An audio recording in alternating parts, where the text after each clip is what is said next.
दुनिया में 26 करोड़ लोग डिप्रेशन का शिकार। भारत में 19 करोड़ लोग जूझ रहे मानसिक बीमारी से।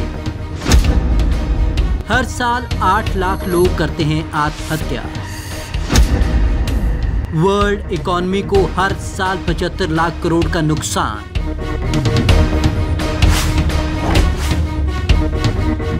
बॉलीवुड एक्टर सुशांत सिंह राजपूत अब इस दुनिया में नहीं है।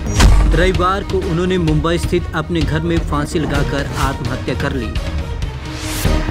सुशांत की आत्महत्या की खबर आने के बाद सोशल मीडिया पर मेंटल हेल्थ को लेकर चर्चा भी होने लगी है। ऐसा इसलिए क्योंकि सुशांत पिछले 6 महीने से डिप्रेशन में थे और अपना इलाज करवा रहे थे। देश में 19 करोड़ लोगों को मेंटल हेल्थ की समस्या। मेंटल हेल्थ बहुत गंभीर विषय रहा है, लेकिन इस पर कभी उतना खास ध्यान नहीं दिया गया। पिछले साल दिसंबर में साइंस जर्नल द लैंसेट की एक रिपोर्ट आई थी। इस रिपोर्ट के मुताबिक देश में 2017 तक 19.73 करोड़ लोग यानी कि कुल आबादी का 15% किसी न किसी मानसिक बीमारी से जूझ रहे थे। यानी कि हर 7 में से एक भारतीय बीमार है। इनमें से भी 4.57 करोड़ डिप्रेशन और 4.49 करोड़ एंजाइटी का शिकार हैं।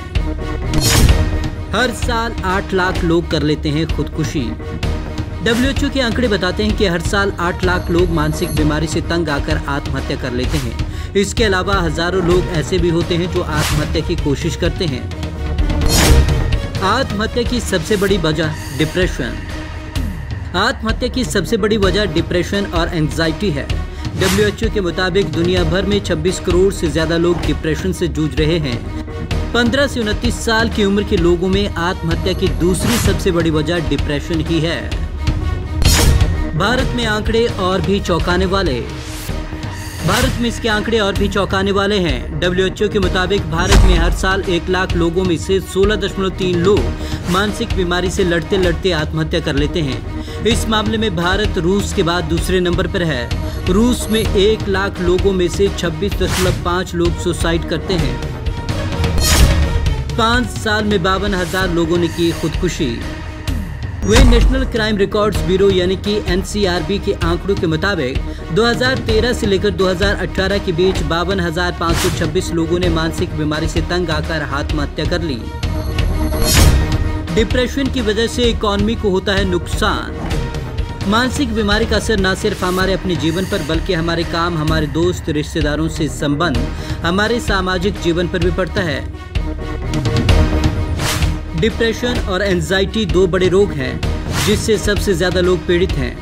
WHO की माने तो डिप्रेशन और एंजाइटी की वजह से हर साल वर्ल्ड इकोनॉमी को $1 ट्रिलियन यानी कि 75 लाख करोड़ रुपए का नुकसान होता है। इसके बावजूद दुनिया भर की सरकारें मेंटल हेल्थ पर अपने हेल्थ बजट का 2% से भी कम खर्च करती हैं। हमारे देश में मेंटल हेल्थ को लेकर क्या व्यवस्था। मेंटल हेल्थ पर कम कर दिया बजट। 2018-19 के बजट में मेंटल हेल्थ को लेकर 50 करोड़ रुपए रखे थे। 2019-20 में घटाकर 40 करोड़ रुपए हो गए। WHO के मुताबिक 2017 में हर भारतीय की मेंटल हेल्थ पर साल भर में सिर्फ 4 रुपए खर्च होते हैं। साइकियाट्रिस्ट की बेहद कमी। नेशनल मेंटल हेल्थ सर्वे 2015-16 के मुताबिक देश में 9,000 साइकियाट्रिस्ट हैं, जबकि हर साल करीब 700 साइकियाट्रिस्ट ग्रेजुएट होते हैं।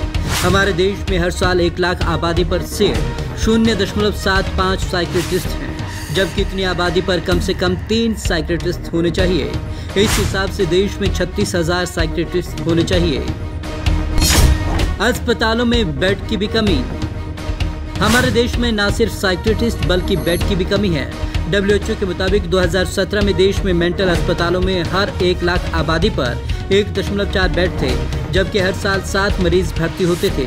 जबकि सामान्य अस्पतालों में हर 1 लाख आबादी पर 0.6 बेड हैं और इनमें हर साल 4 से ज्यादा मरीज आते हैं। महंगा इलाज और मजाक उड़ने का भी डर। हमारे देश में अगर कोई मेंटल हेल्थ से चुपचाप जूझता है तो उसके 2 कारण हैं। पहला महंगा इलाज और दूसरा मजाक उड़ना। एक अनुमान के मुताबिक अगर आप डिप्रेशन से जूझ रहे हैं तो साइकियाट्रिस्ट के हर सेशन के लिए 1,000 से 5,000 रुपए तक चुकाने पड़ते हैं। हर महीने कम से कम ऐसे 3 सेशन होते हैं। सेशन के खर्च के अलावा दवाइयों का खर्च भी बहुत होता है। वहीं एंजाइटी के लिए भी हर सेशन के लिए 3,000 रुपए की फीस लगती है। कारपोरेट सेक्टर के 42.5% कर्मचारी डिप्रेशन का शिकार।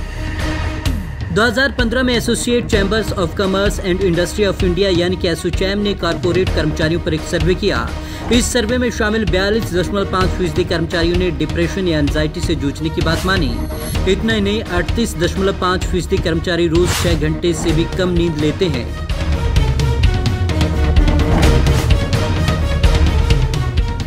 Bureau report, Punjab Kesari TV, Chandigarh.